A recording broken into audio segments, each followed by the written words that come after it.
Hayya kam jirtu hordoftoonni channel Hundaafteek. Baga baraara 2017 isin ga'e jecha channel kana irratti subscriber 1,000 yeroo galu badhaasni akka jiru channel banee isinitti agarsiisan ture.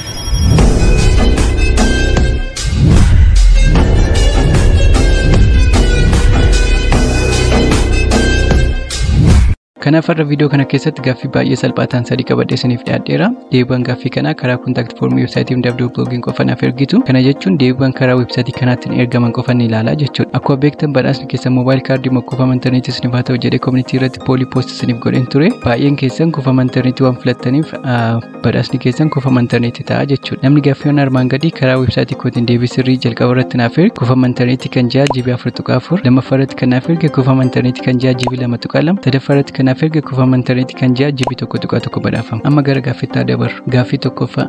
Chaanaliin kun yoom banama? Gaaffii lammaffaa. Marsariitii hundaaf.blog maxxansa kan poostii meeqa qaba? Gaaffii sadaffaa. YouTube, Facebook, Telegram, TikTok fi Instagram irratti damni foolii harkiin hordoftoota Hundaafteek meeqadha? Carraa gaarii.